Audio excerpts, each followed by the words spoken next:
guys? Welcome to Gamer Dude Tech Dudes, live all things tech. Tonight we're going to discuss about everything that has to do with technology, tech gadgets, tech this and tech that. So before I begin, please don't forget to hit the like and subscribe button, and don't forget to hit the bell notification icon for when I go live. You will be notified. Okay, so how you doing? I hope you're having a wonderful, lovely evening, night, day, morning, wherever you're at across the world. Welcome to my channel, and tonight I'm about to discuss a couple of new broadband solutions that are out there that just came about. First up is the brand new Starlink Internet. And of course, those are several things I will like to discuss about that. So what we're going to do is we're going to talk about these things and what I think of them, and if they're good for you, good for me, good for everyone. So let's begin about the Starlink Internet broadband solution.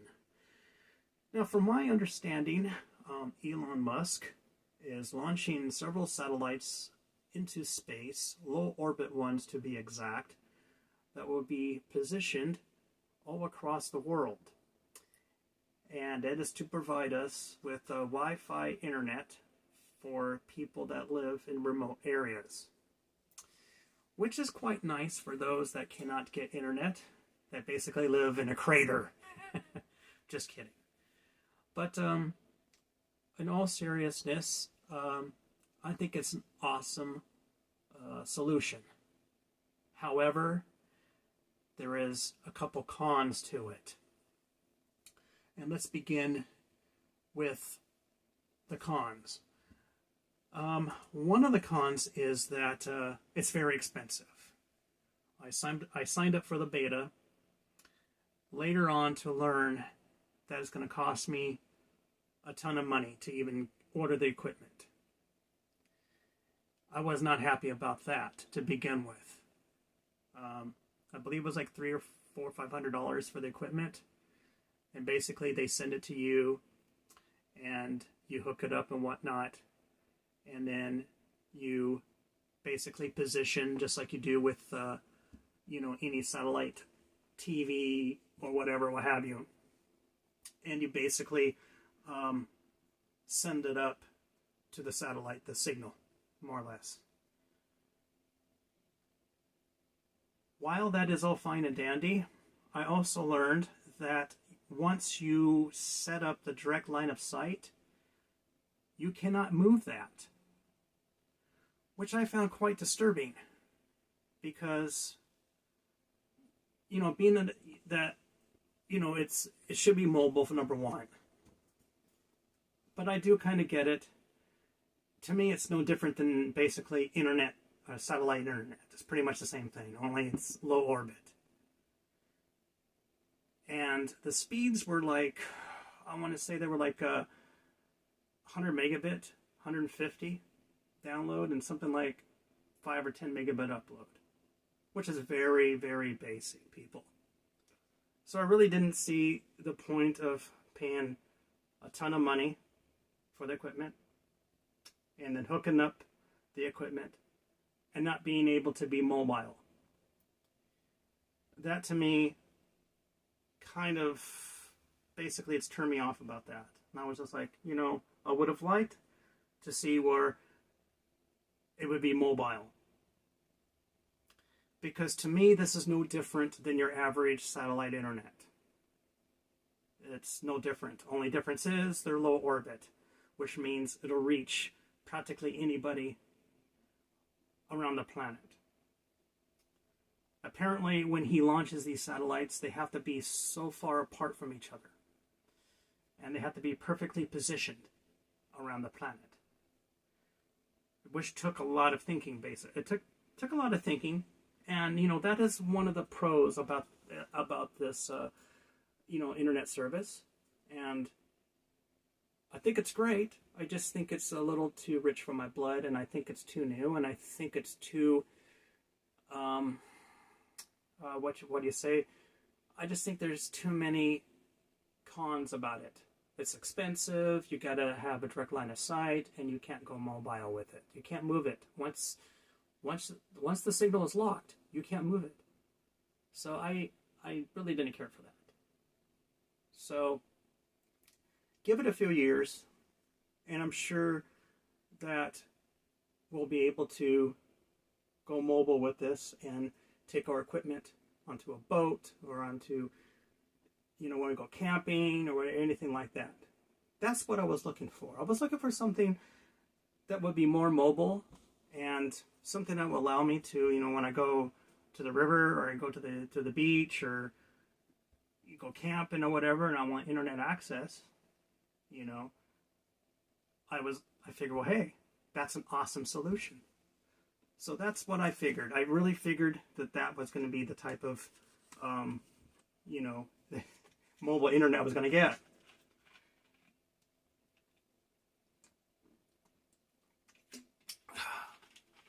Sorry, I was getting me a drink. So, and I know that there are a few other companies doing it. Amazon essentially was going to start this, but I don't know where they're at this point in time, or if even they're going to do it. Maybe they're letting SpaceX, Elon Musk, try this Starlink out first before they make their decision whether or not they want to follow in the same path or not. While I think that this is a very good idea, I just think it's too early to tell, and I just don't think it's going to be your average internet for your average person out there. Right now it's very expensive, and with the limitations, I just don't think it's worth it. But by all means, if you want to go to their website, go to Starlink, and you want to sign up for the beta, and you're willing to pluck out $300-500 for their equipment, that's totally up to you. But that's just my opinion. It's too early to tell, and it's too expensive, and there's a lot of limitations. So we got that out of the way. And I do think that, that's going to be the future. That I think everything's going to go, Wi-Fi someday. When they get all the kinks and everything worked out. Because right now there's a lot of problems with Wi-Fi. We all know that. We've run into it. So I just think eventually there's going to be a future out there for wireless internet. It's just going to take some time. Same with the hard drives versus SSD drives and solid state memory.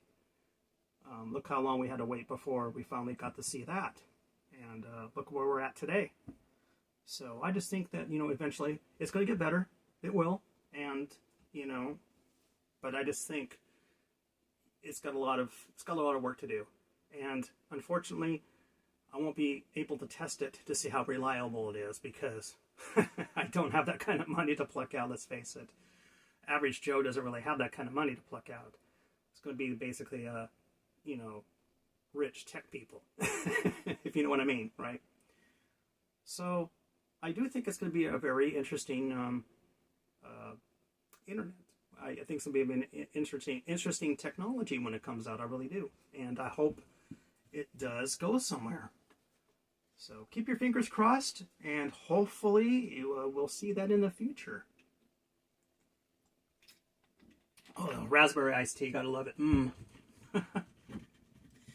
So, another thing I wanted to talk about is another type of internet is this hotspot boxes that you can buy on Amazon. It's a fairly new technology. It's it just takes time. Oh, hi there. How you doing, Valerie? Sorry, I'm just talking about tech gadgets. So, there's this new thing called hotspot internet, which basically you buy a box, you buy a device that you hook up, and you buy basically a cell phone service, like a data plan. And you take your SIM chip and you plug it into this little device, and it runs as a hotspot. What do I think of that technology? Well, it's iffy. again, we're dealing with, Wi-Fi stuff. We're dealing with signal stuff. You know how cell phones can be kind of flaky sometimes when we're walking around outside, and the connection will just drop for a split second.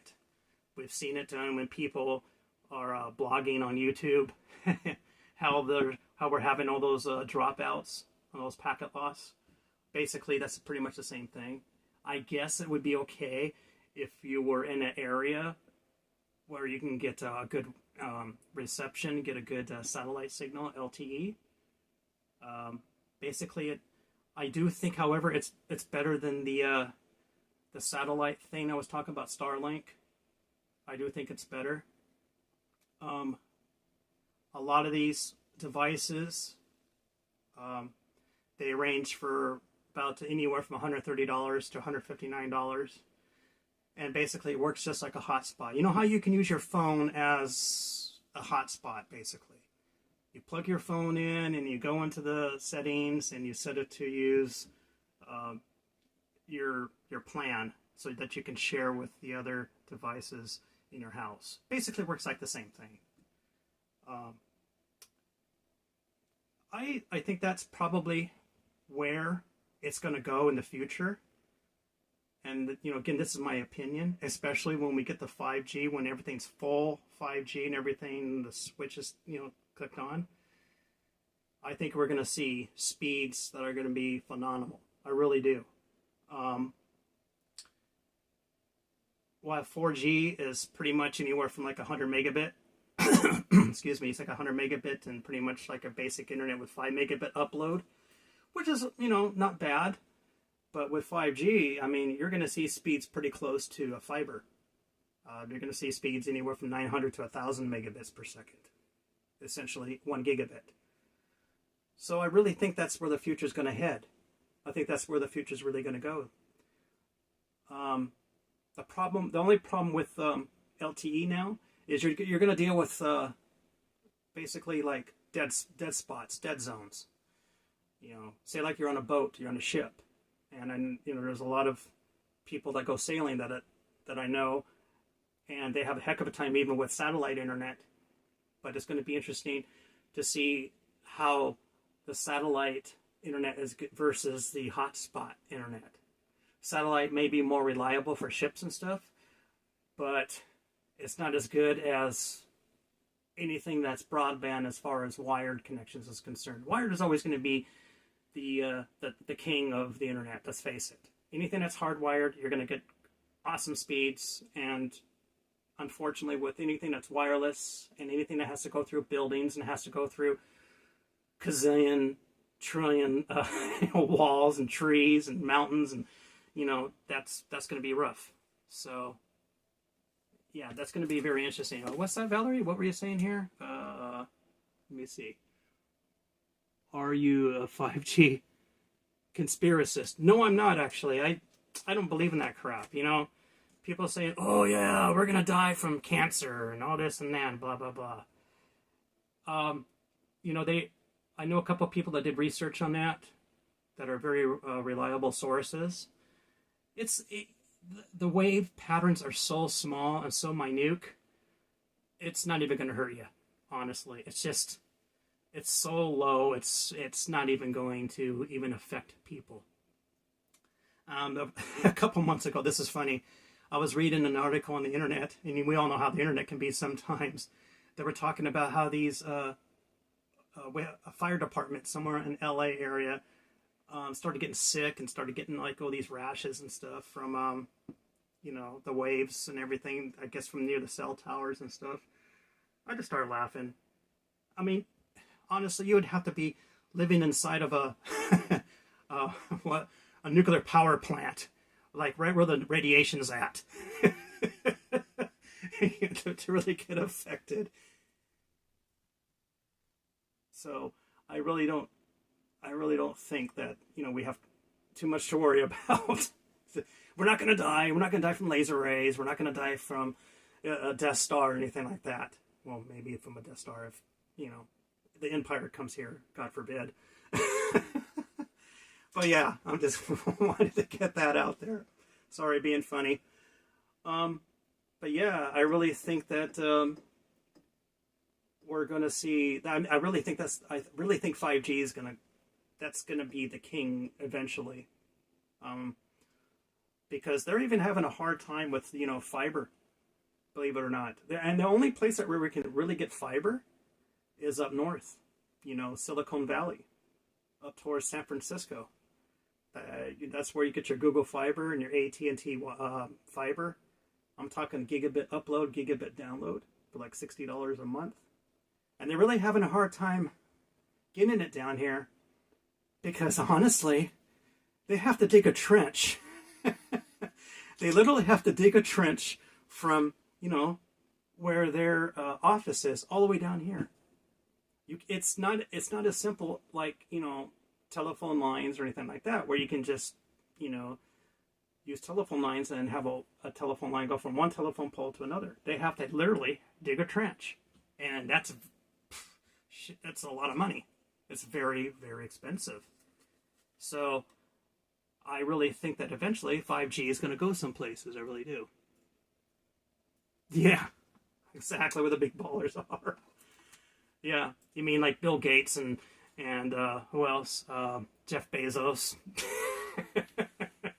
Yeah, and what's his name? Mark Zuckerberg. I mean, those are the guys that can really afford the shit. Let's face it. Those multi-billionaires. Yeah. Well, no, it is. Last time I checked, so I know a couple people down there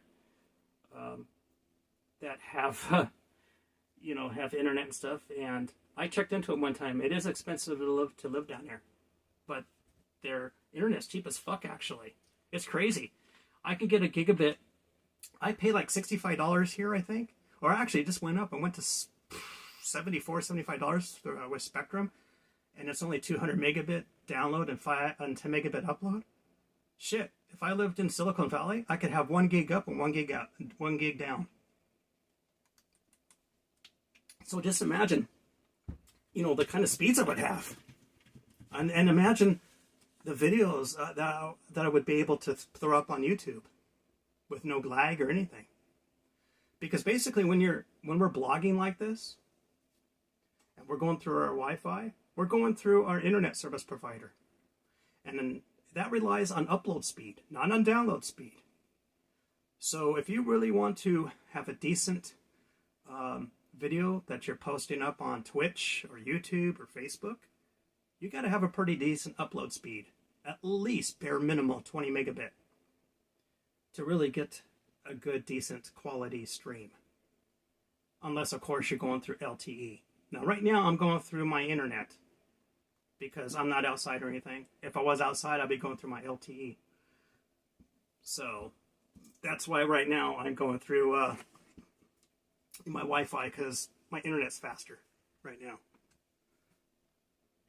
What did you say? Maybe one day we can join the big baller club. I feel they make it cheaper for the big boy companies. Oh, of course. Yeah, that's the whole thing. They get to have all the bells and whistles. They get to have all the good shit. And, well, which is understandable, really. They're the creators of it. So, and then, they give it to their friends. Oh, hey, here you go. It's for free. It doesn't cost you shit. Yeah, so it's very interesting. I mean, it's a good technology, and it's just going to take a while. Like everything does on this planet, it takes days for one thing to get through, believe me. Like I said, when we went from hard drive to solid state drive, which is pretty much hard memory that's in your computers and laptops, we went from mechanical parts to memory parts. Look how long that took. I remember buying my first hard drive. It was like only, 150 gigs or megs, and the damn thing was like $500. Now look what you can buy for $500. So that just goes to show you how long it takes to go from one technology to the other. Look how long it took DVDs to go to Blu-ray, to go to 4K. And look how expensive the DVDs they were at one time. $40. Then they dropped down to like, $5.99, $6.99. Blu-ray, when it came out, it was like $40, $50. now you can get Blu-ray movies for $20, and now you can get 4K. In most cases, you can get a bundle. You get the 4K, the HD, and you get the one that's included with a digital copy. Through like a service like VUDU, which is, pretty awesome, and you can share it with other people. So, I mean, that just goes to show you how fast technology, or should I say, how slow technology goes. So, yeah, it's very interesting. What did you say? Oh, yeah, it's a good service. I like it because you can get like a full series of anything you want, and it's yours to keep. And I don't know if they still have that service where you can share with like 5 or 6 people. It's kind of like I don't know if you know what I'm talking about, Valerie, but it's when you buy something through them, there's another option to, you basically share with like 4 or 5 other people that the movie. I mean, they don't actually download it, but you can share the video with them, I guess. You share it with them so they can watch the same thing that you are. And all they need is a VUDU account, I think. And I also think, do they not still have the service where if you buy a movie, you can have them burn it for you on a DVD or a Blu-ray disc or something like that for like a charge, which is kind of cool. So if you wanted a physical copy, that's kind of nice. So, yeah. So, anyways, what'd you say here? That's cool. Yeah. I'll have to check that out. I need to see if they have that. It's been a while since I played around with that service. And it's free. I mean, it's free to sign up, and I suggest anybody that doesn't have a VUDU account, check them out. They do have some free movies on there that have a few ads, commercials. But other than that, I think it's a great service. And if you're looking to buy movies and stuff, and you have a fast enough internet connection, hey, that's the way to go. I don't think you can download them now. You might be able to download them on devices, but I don't think you can download them physically on a computer or laptop because of pirate situations, right? People be like, well, I'm going to download this whole movie onto my hard drive and I'm going to burn it and give it to people. Actually, there's a rule behind that. I don't know if you guys know that there's a copyright rule as far as keeping a copy of a movie. I don't know if most of you know, but for like movies or music, you're allowed to make 1 copy, physical. So if I was to go out and buy a movie or music, it'll allow me to back up and make 1 copy of that. True. So remember that's true. So they can't come after you for anything like that. So yeah, I would definitely check that out, Valerie. I mean, that's something that, if you're buying movies and stuff, that's something definitely worth checking out. So, I mean, for me, I use Plex. I have a Plex server that's connected to my NVIDIA Shield, and it's kind of like a NAS drive, like a network attached storage. And it's a terabyte SSD drive, so it's like this. It's fast. I mean, I can load up a movie real quick. Only thing I haven't gone yet, I haven't gone 4K.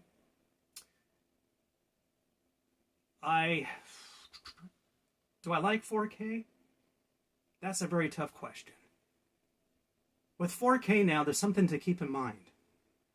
And a lot of people don't know this.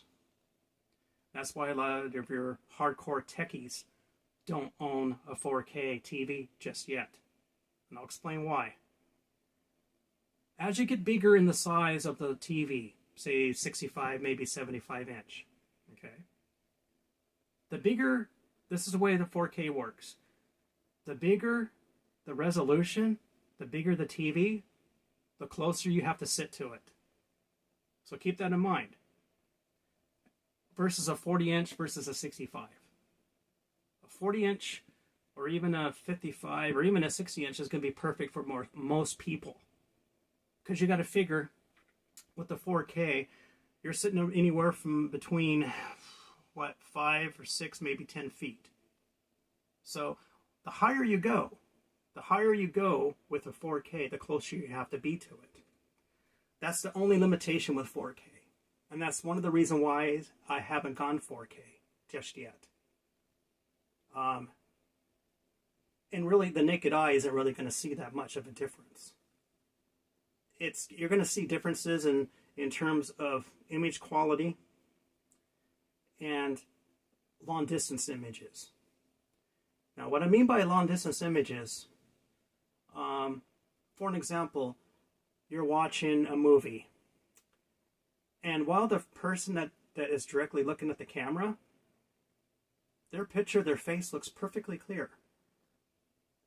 Now, you look at somebody that's standing behind them, say like a few feet behind them, you notice on regular video how it's kind of blurry. Supposedly 4K takes care of that. You can see everything, everything's crystal clear.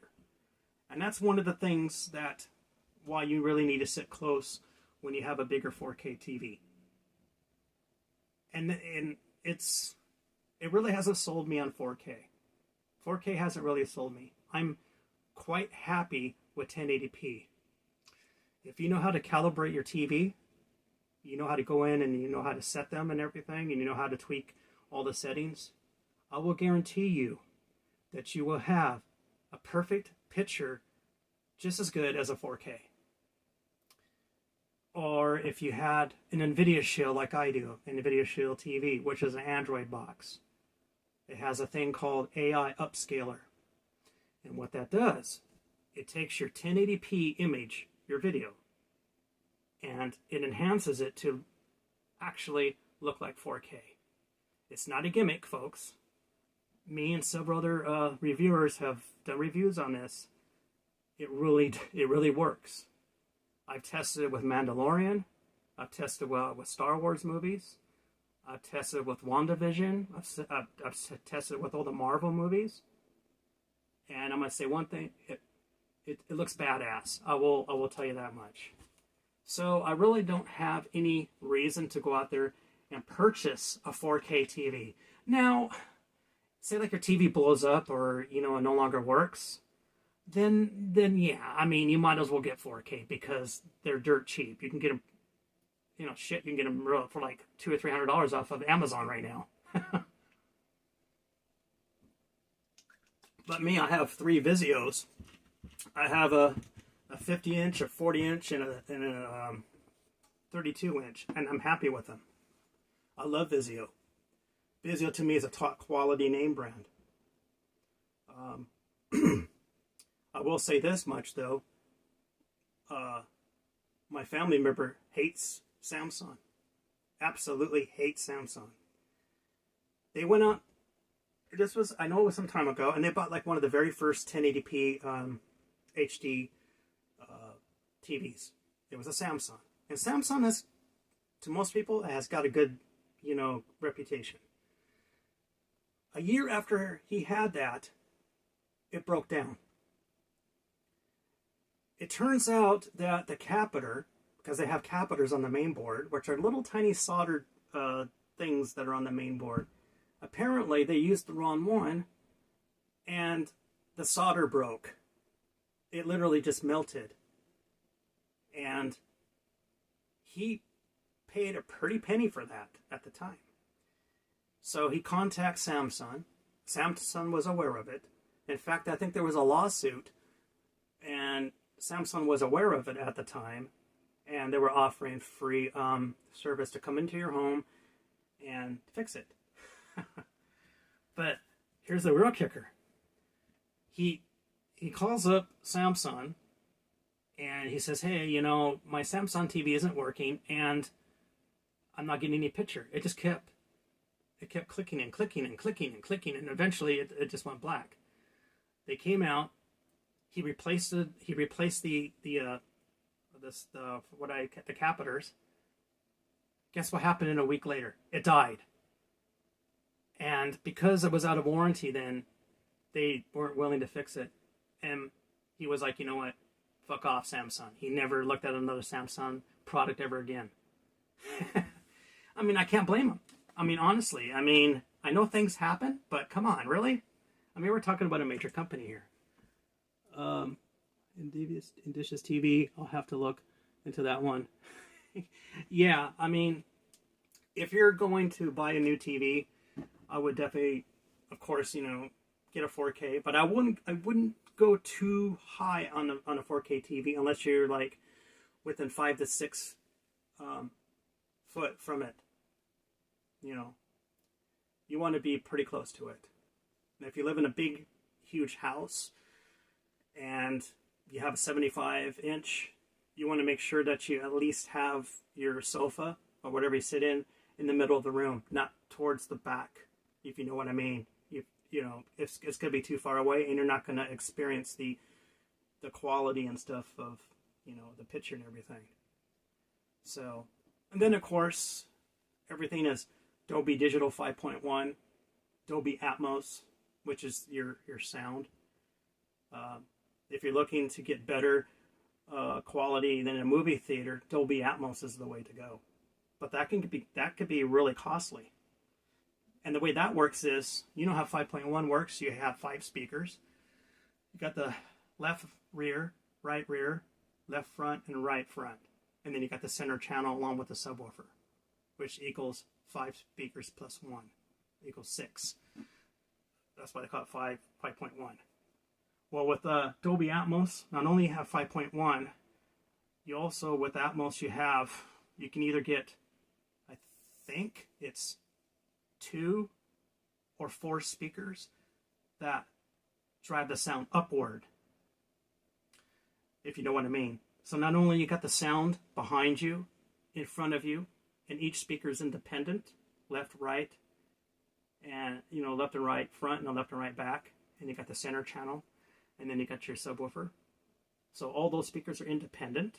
So if you're sitting in the center of the room and you have speakers around you, you can also have the Atmos, which shoots the sound upward. So you're going to get, like, how do you say it, kind of like a bubble sphere kind of effect when you're watching a movie, which is kind of cool. And you can get by with, I believe, the Atmos. I think it's like 5.1 plus 2. I think that's how it works. Or it could be 5.1 plus 4. The 5.1 plus 4 is better, but it's very expensive. It's like $600 for the for the sound bar, which include all the speakers, the center, and the and all the other stuff.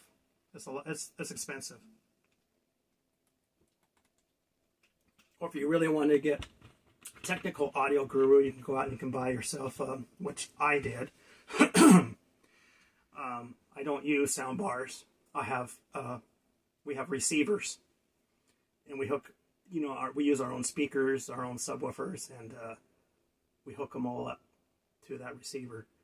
I mean, a receiver, if you can afford it, a receiver is really the way to go, because everything that way is more customizable, if you know what I mean.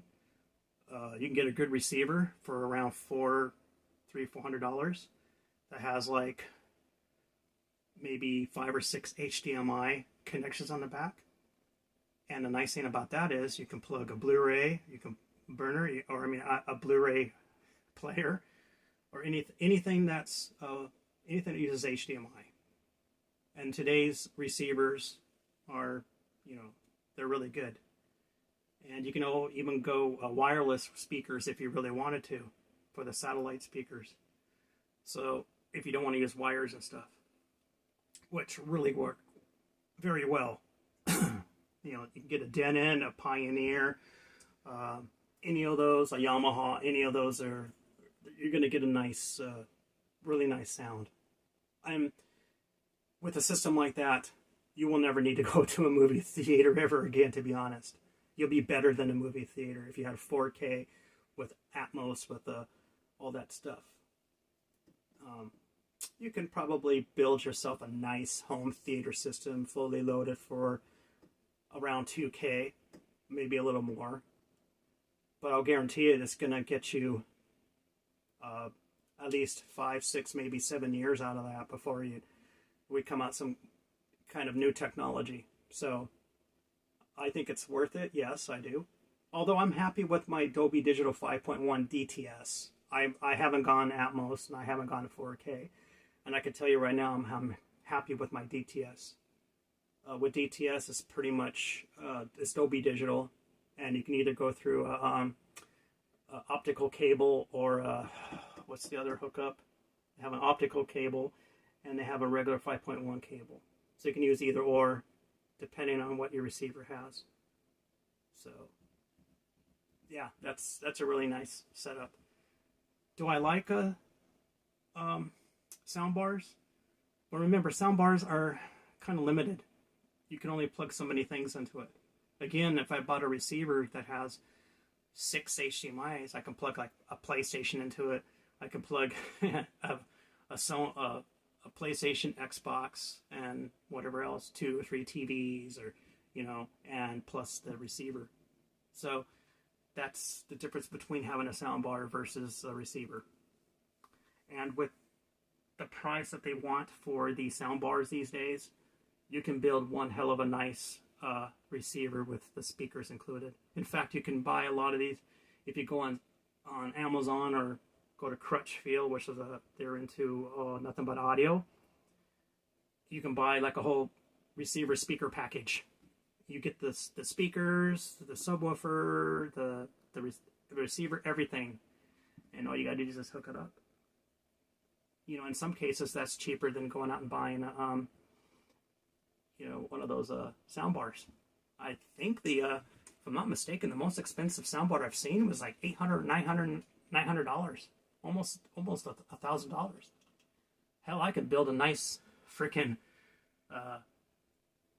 speaker system with the receiver and everything and customize where I want that. So that's something to remember, folks. I mean, if you're going to buy yourself the whole shindig, I would hold off on getting the sound bars. And sound bars, the reason people buy them is because they're easy. You hook it up and that's it. Most people don't want to go through mounting the speakers on the wall or buying speaker towers and putting the speaker on those towers and setting them up around, behind them and in front of them and whatnot. To get the full effect of the 5.1 and everything, that's where separation of the speakers come in. And that's when you can tweak your, and that's another reason why receivers are good, because you can tweak the sound distance between, it's based on how big your room is, and you basically listen to each individual speaker to the point where you can hear it perfectly. Because everybody has different ears, everybody hears differently.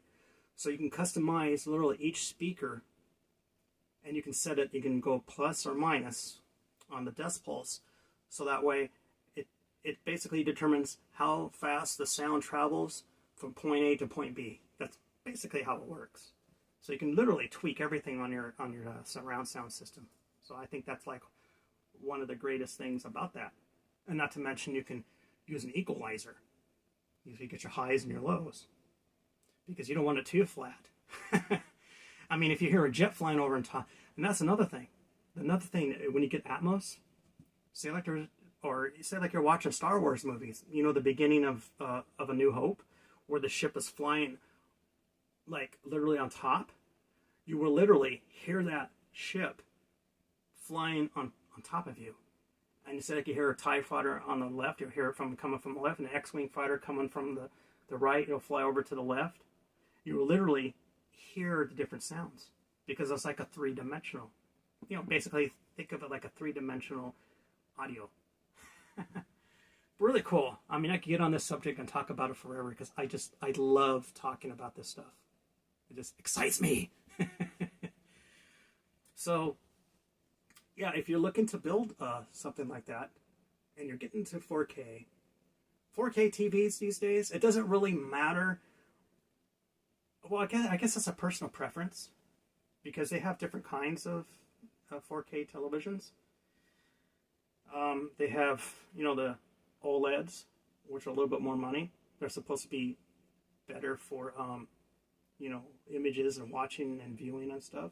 Then you have the curve OLED TVs, which offer offer you more like a cinematic kind of viewing experience. Those are real popular. Me, I really don't care. My eyes can only see so much of color and so much of an image as it is. So, and plus, I only have one eye, so I'm really not not going to notice the difference. Well, no, I mean, back to that, my eye isn't blind, but there was an incident that happened a few years ago where I was diagnosed with detached retina, and it basically just got worse until I got in for surgery. Actually, I'm waiting to have more surgery to get that taken care of. And they basically want to do a transplant. They want to, replace the retina or whatever to get my vision back. I mean, I'm not totally blind, but think of it as if I'm swimming underwater, basically, and I'm seeing a big blur. That's what it looks like. If you're asking if it's annoying, it was at first, but you kind of get used to it after a while. So, I did test on a 3D movie because I have a 3D TV, which they don't make anymore, and I was really afraid that I wasn't going to see the 3D effect, but fortunately I did. It was pretty crazy. I don't know how I got 3D out of one eye and the other one doesn't work 100%. That was kind of interesting. So, yeah. Well, again, I'm glad you guys are here. Don't forget to hit the like and subscribe button and hit the bell notification so that when I go live like this, you'll be notified. Yeah. So, let's see what else is out there in the tech news of today. Oh, if some of you folks are looking to buy a new laptop, I found a really nice one. If you're like a total gamer or if you're like into building things or creating things, I found a really nice laptop on Samsung. What am I talking about? On Amazon. Slap. On Amazon. It sells for $1,180 some odd dollars. A fully loaded, it's a badass laptop. If I had the money, I'd buy it myself. But it's a Ryzen. It's an AMD Ryzen 7, which is just as good as an Intel. It's got 16 gigs of memory, which is perfect. And it's got a 1 terabyte SSD drive. And not to mention the 2060 GTX GeForce graphics card with the ray tracing, which means you could pretty much play any of the updated games on the highest resolution. Oh, and it has 144 hertz. Most of your monitors have only 60. It's got the new 144. So it's on sale. I'm just throwing that out there because if I had the money, fuck, I'd buy it right now. And plus, it has like the auto overclocking and stuff like that. So when you're doing stuff, you can go faster and quicker. Yeah. So that's kind of cool. But yeah, I saw that and I was like, damn. But then again, you need a cooling pad because that sucker gets hot. Especially when you're playing games. Basically, a cooling pad sits underneath the laptop. You have anywhere from 3 to 6 fans, and the fans shoot up, and then it plugs into your USB port. Basically, you set the laptop on top of this cooling pad. Then you can position it. It kind of works like a laptop stand, which I think is kind of cool. They retail for anywhere from $18 for the cheap one to like $30 for like the expensive ones. And if you're going to buy a nice laptop, and you're going to spend $1,000 on a laptop, get yourself some really nice cooling. Don't be a cheapskate. Get yourself the $30 cooling pad. You'll be surprised. Every PC I've built, custom, I always make sure that the customer's computer stays cool. That's the number one thing you really want to make sure for any computer or any console. Make sure it's cool. Because if you don't, you're going to have a heating problem. And when you have heating problems, that's when other problems start arising. Your chips start burning, your graphics card starts overheating, processor has to work twice as hard. It starts heating. So, folks, little tip for any techie out there, whether you're buying a computer, desktop, laptop, console, anything that uses good graphics, get some kind of form of cooling. You can buy cooling things for your consoles. You can buy cooling stuff for your laptops. As far as PCs are concerned, you can buy really good coolers, CPU coolers, or CPU fans that sit right on top of the processor. Or you can go as far as liquid cooling, and you could, put a liquid cooling system in your desktop. But if you're going to go that route, I build those. But if you're really going to want to buy something out there, be careful when you buy a store-bought computer, because they're only going to put stock stuff that you want, or that you're not going to want. So you're better off going through like cyber power, Alienware if you really want to spend the dollars. You want to go through a company that you can pretty much customize the PC or laptop that you want, and I will guarantee they'll give you really decent cooling. So that's something to keep in mind. It's all about cooling, folks. You can buy the most expensive processor, you can buy the most expensive memory, the biggest hard drive, the strongest graphics card, but if you have a shitty cooling system, you're going to run into a lot of issues, a lot of overheating issues. So always make sure that you have good, adequate airflow, in your desktop or your device. Same with your cell phones. Your cell phones get hot. Any device that uses a lot of graphics, that's just going to get hot. So that's why in the summertime, when you're out walking around, be very careful when it's stuff that you run on your cell phone, man, because that shit gets hot. It burns. It does. It burns. It hurts. So keep that in mind. And also, if you're building your own PC, you always want to make sure that you have enough power. A lot of people don't know that you got to have a strong power supply. At least I would never settle for anything less than 1,000 watts power supply. Because when you start adding hard drives, you start adding other devices, oh yeah, it's gonna really heat. It's really gonna eat up your power, and it's gonna overheat. So that's something to remember. What's that? Let me see what your question is here. Oh yeah, anything that uses voltage, it's going to use power. I'll get a little example out there. CD-ROMs or Blu-ray players, the ones that go in your desktops, those take like 20, maybe 30 watts. A strong graphics card that has, say, it's one of those dual graphics cards that has like the dual fans on it, and it has two different power connections. Oh man, you're looking at 45, maybe 50 watts. So if you really wanted to do the math, you add up the number of devices you have, just kind of round it off. Just figure, well, each thing that I buy for my PC and I put it internal, whether it's a hard drive or CD-ROM, if you round it off to like 50 watts each, and plus you want a little bit of headroom, oh yeah, that can add up. So you really want to make sure that you have a strong enough power supply. And that's the thing. When you buy these store-bought computers, most of them only come with 350, maybe 400 watts. And you go in and you add a hard drive, guess what? Your PC is not going to turn on because there's not enough adequate power. So Windows is going to go, it's like, what do you want me to do? You're not giving me, I don't have enough power to turn on to spin up your hard drive. Yeah, a lot of people don't know that when you buy these store-bought computers, whether they're an HP, it could be any brand. Honestly, I'm going to be blunt, they put shitty crap in these PCs. It's junk.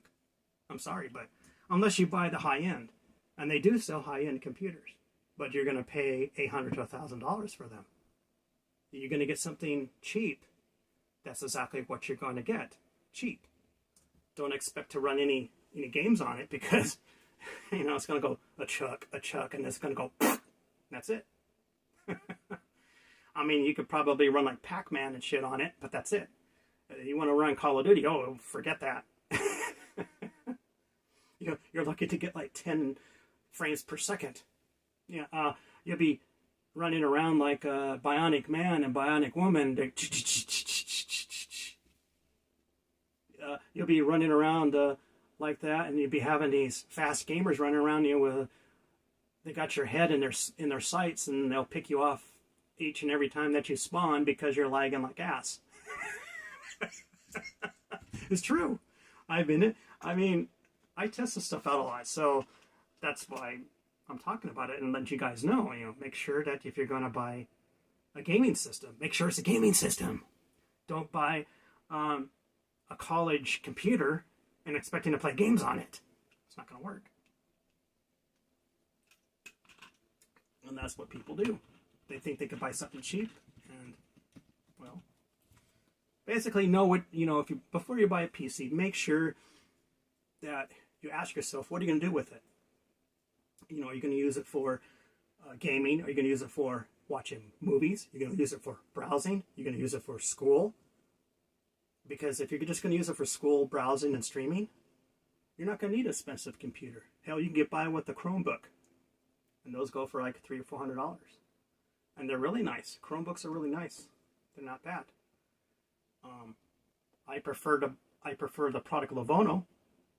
I think Lenovo laptops are really nice. Especially the cheaper end ones. They put nice parts in them. I think they're really nice computers. Even their desktops. They're mainly into mobile devices though, and they make awesome mobile devices, mobile PCs.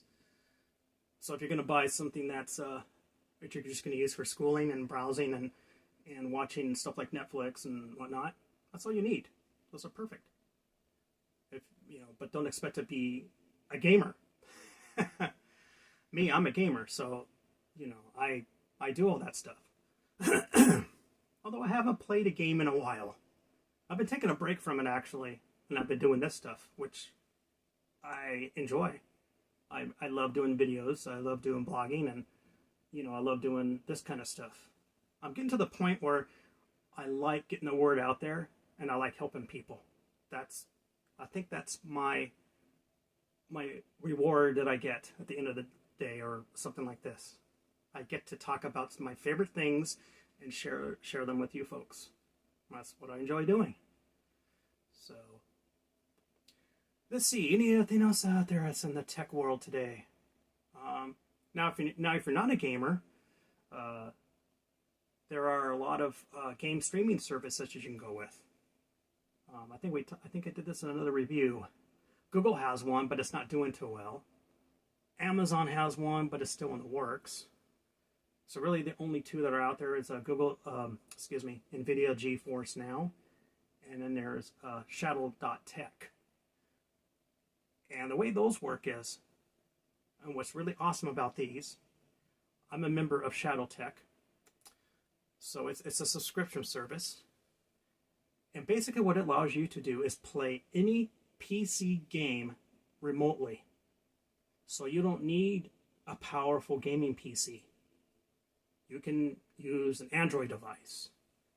I've done it. I've used my phone, believe it or not, to log into my ShadowTech account, which is a Windows PC, by the way. And they have pretty decent graphics cards and memory in those suckers. And remember, they're going through a data center. Remember I told you about the law, about the data. In order for anybody that wants to run stuff on a data center, they can't use consumer products. They have to use the professional high-end grade stuff, the most expensive. So they're going to use all the high-end stuff that they can get. So remember that. It's a good service, but you do have to have a decent internet. Like a Wi-Fi, 5G. I wouldn't use anything less than a 5G. I wouldn't use it even on a 2.4.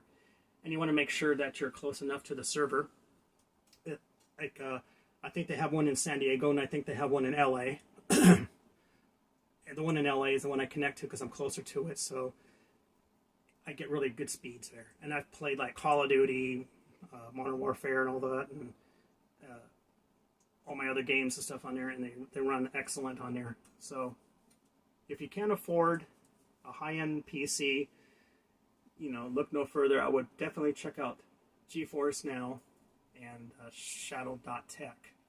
GeForce Now is nice.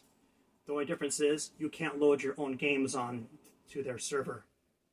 They basically provide a library of stuff that they support.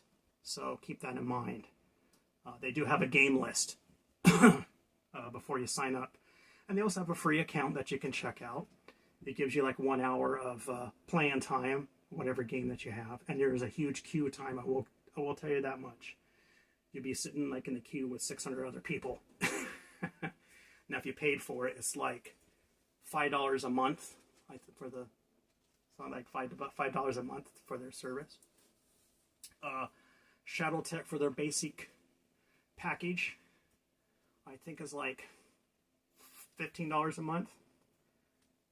And the only difference is with the reason why I like Shadow is because it's like a full-blown PC. I can get on there, log in, and I can load my own applications and my own games right onto the box.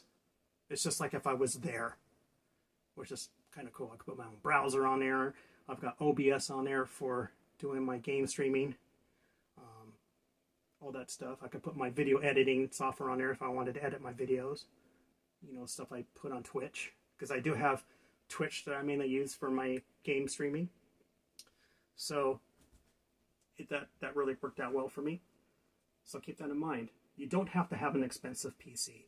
Now, of course, every gamer will tell you, if you want to be a hardcore gamer, get yourself a gaming rig. That's why I was pretty much saying that laptop is an Asus, I think. Yeah, it's an Asus, which is a very well brand name. They make excellent motherboards. So, they're going to be pretty up on their stuff, when they make it. It's because it's high quality stuff. Asus is. So it's like I said, it's like $1,108, something like that. It's cheap. It's like almost a $15. I think it's like a $1,500-$1,600 laptop, and they're marking it down to like, they're taking off like $500-$600 off that sucker. I mean, it's a real gaming laptop rig. It's freaking awesome. So, anyways, folks, I'll be right back. Hold on 1 second.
All right, folks, sorry about that.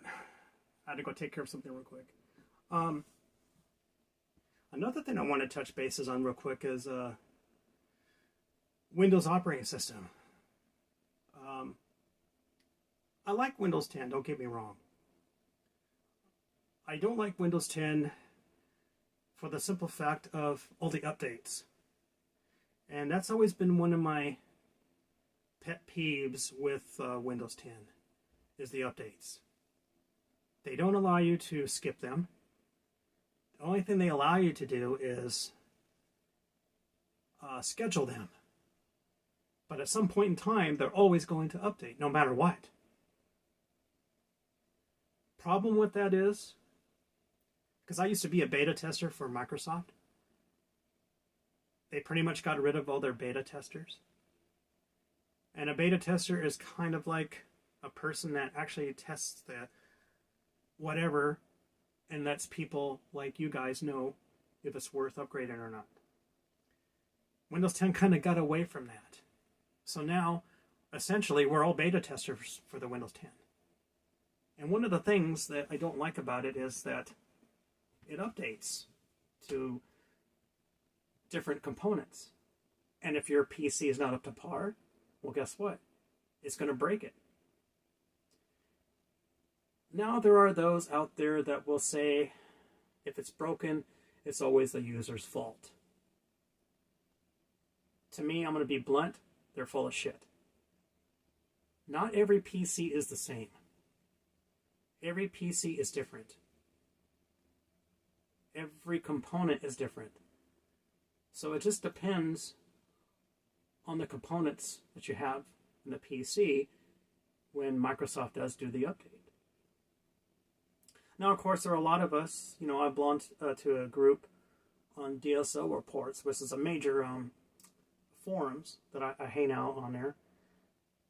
A lot of us want Microsoft to change their policy on that, and they won't do it.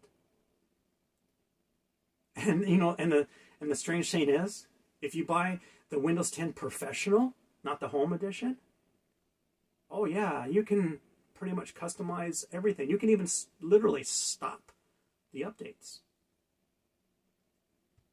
A lot of people don't know that. When on Windows 10, there are things that are put on that you're not even aware of. Oh yeah, bloatware and other things. There were a lot of things on the Windows 10 Home that you don't know about that slow down your PC. There are a lot of things that are turned on that you don't need. So there are a lot of videos that are on YouTube that you can look up. And there are guys that do videos that tell you how to turn this stuff off so that it speeds up your PC. And I keep saying, and people get mad at me because they're like hardcore, Microsoft. We love them. They're the greatest thing. You always got those people out there that disagree with you about stuff like that. But, if it's constructive criticism, that's fine. Yeah, I can deal with that. That's cool. But don't tell me that it's because it's a user's fault. Because you're full of shit. So, the thing with Microsoft Windows 10 Home Edition is that it's free with Microsoft's benefits. That's exactly what it is.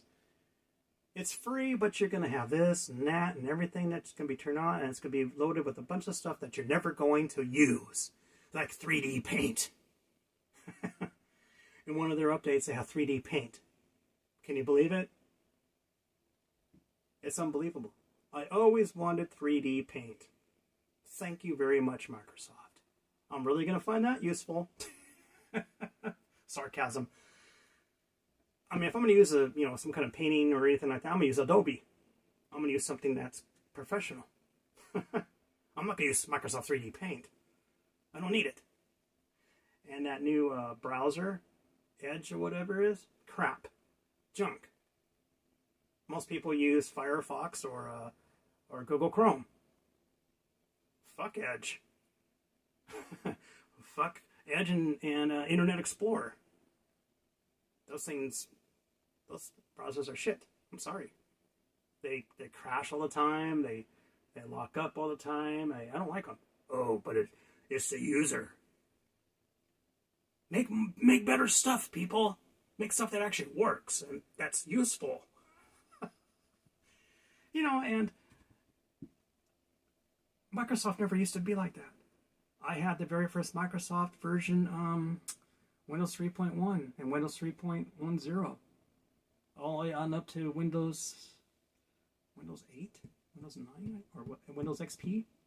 Those operating systems were excellent. I wasn't forced to update the updates, and I wasn't forced to do stuff. It's crazy. That's why I don't ever use auto update on anything, on any device. I never auto update. And the reason for it is because you don't know if that software is good or not. You don't know if it's going to brick something. You don't know if it's going to break something. How do you know? I take it upon myself. I do a lot of reading. I do a lot of research before I do the update. I want to make sure if I buy a $2,000 computer that installing a 3D Paint program isn't going to break and brick my computer for the rest of its life. I'm sorry, folks. It isn't going to happen. So I get on the forums and I get on and I do a lot of reading and a lot of research. That's what I do. But quite honestly, just recently, Microsoft was nice enough to allow you to set the times when you can do the update. But before, update came out, boom, it updated your PC. Whether you liked it or not, whether it would break your hard drive or corrupt a file on your system, oh no, they did not care. But a lot of people bitched about it, and they added the ability to set the time that you wanted to update. But still, that's not good enough. I want to be able to install these updates when it's safe to do so. Not update them when they say it's safe to do so. It's my computer.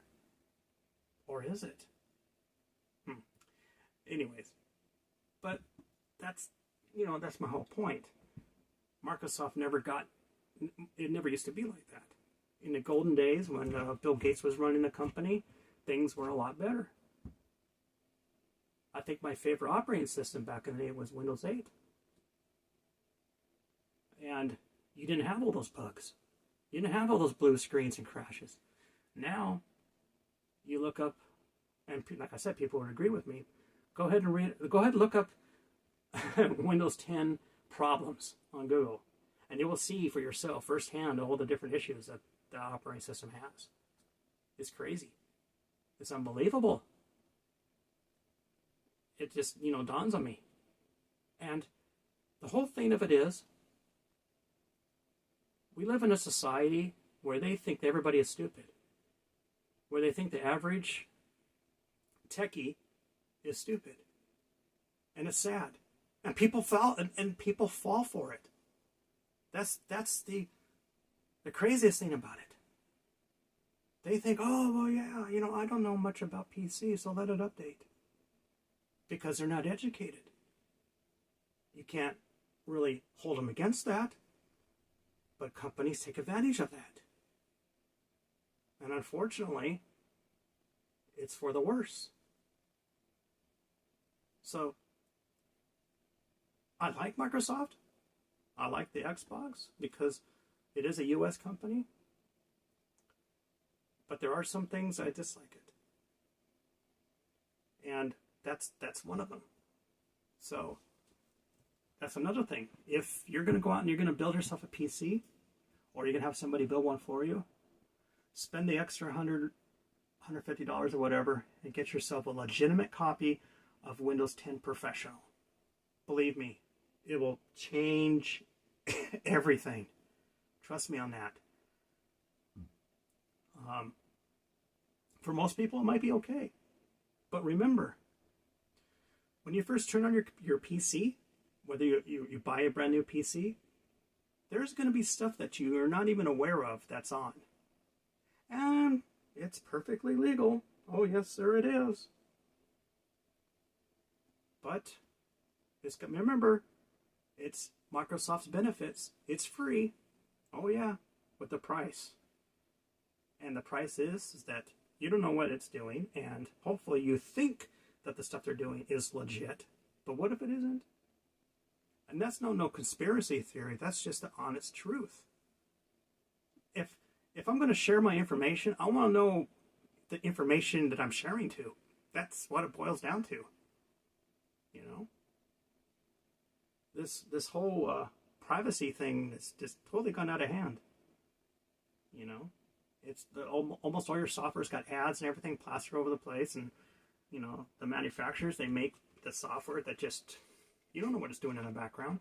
That's why you have people like me that do reviews like this and talk about tech stuff and tell you the good things that are out there. Oh, oh, this raspberry iced tea is really good. I was kidding. So yeah, just, you know, if you're gonna buy a PC, make sure you know what you want to use it for, what you're gonna do, you know, what your hobbies are gonna be, what you're gonna be doing with it, and try to get Windows Professional put on there. In other words, spend a little extra cash and get yourself better stuff.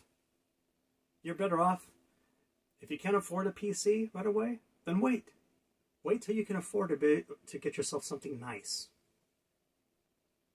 That's what I would do. Wait till you can literally go to one of these sites. Even Newegg has got custom built PCs on there.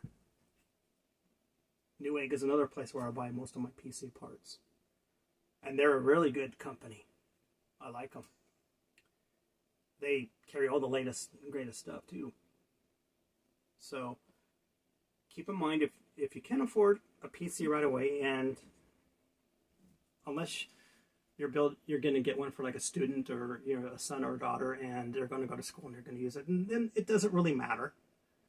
But if it's for yourself and you want good entertainment and something that's solid and something that's going to last you many, many years, why not save up and build yourself or get yourself something nice?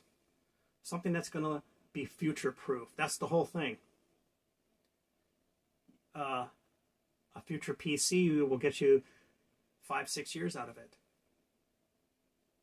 As opposed to a cheaper PC, you may only get 2 or 3 years out of it. Maybe 2 years, if you're lucky. That's how fast technology is changing in the techie world. So keep that in mind. And if it's your very first PC that you're going to get, save up for it. Why not? Get yourself something really nice, something that you're going to enjoy. Even if it's not for gaming. Even if it's just a very fast PC where you can do stuff with and you get really good response from it. Like my NVIDIA Shield. I swear by that thing. That thing's my favorite piece of equipment right now because it's so fast. It was like $199. It's a $199 unit, but yet it's the fastest thing out there. And I gotten to the point where I didn't want to live in a digital age where everything's slow. Everything's got to be responsive. Got to be fast. I can't stand sitting there waiting a minute or two waiting for something to load after I push a button. So, I mean, I swear by the NVIDIA Shield. I did a review on that, so if you look back. It's got almost 120 views within 4 weeks on my NVIDIA Shield review of setting up a Plex server and stuff. And I might do another one here coming up soon that will basically be kind of like a re-review of basically how long I've used it and what I think of it now. So, unfortunately, I couldn't get that software to work. Valerie, the one I told you about, the software just wouldn't work. It, for some reason, I'm sitting there trying to use it. I had like 7 different scheduled movies on YouTube set up. I was like, what the? And it's supposed to count down. When I click start, it's supposed to count down 3, 2, 1. Well, it wasn't doing that. I would hit start and it would just do nothing. So unless I went to the studio and I looked at it, it didn't work.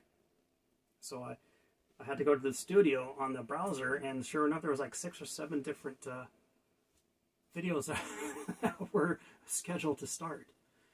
So for some reason it's not working. I'm going to have to either re-download it or, I think the software is only like $4 if you were to buy it off of Google Play Store. I heard it's worth it, but I don't understand why it's not connecting. It's not connecting to YouTube. It shows it is, but there's no recording icon on the upper right hand screen on my phone, and it doesn't count down. So that's why the other day you saw those videos sitting on there and I didn't see them, because I didn't even know what it was doing. So I'm going to have to find some software, because I do like that software. It's much like OBS. See, with OBS on my PC, my desktop, I can record a game and then have me talking in front of it. Well, you've seen it before, like Twitch. So, all right, guys. Well, I think it's just about that time. We're in the show. Thank you for visiting my channel. Thank you for listening to this stream. I hope that you got some kind of information out of all this. Again, I am sorry for not posting a picture of myself, which I would like to do eventually, in here at least. I just can't find any software that will do that. And the bad thing is I don't have a light or a lamp in here, so I can't. If I was to show a front view of myself, you're going to see nothing because it's dark in here. Basically, I'm turning this into my studio, but I need to get some kind of lighting in here if I'm going to do that. And unfortunately, there is no outlet in here. There's no plugs. So I'm going to have to figure out how in the heck I'm going to do that. So, bear with me on that, because I would like to show myself when I do these videos. So, like I said, I hope that you gain some very valuable information from this. Everything that I talked about was just my opinion, and it was something I really wanted to share with you guys. So I hope that you got some good information out of it. So anyways, with that being said, until next time, don't forget to hit that like button and subscribe to my channel, and hit the bell notification icon if you want to be notified whenever I go live, because that's the only way that you're going to know is if you hit the bell notification. I try not to pre-record unless I really, really have to. So be sure you hit the bell notification icon. All right, folks. Well, have a great rest of your night, morning, day, evening, wherever you're at all across the world. And we'll see you soon. Take care. Bye for now.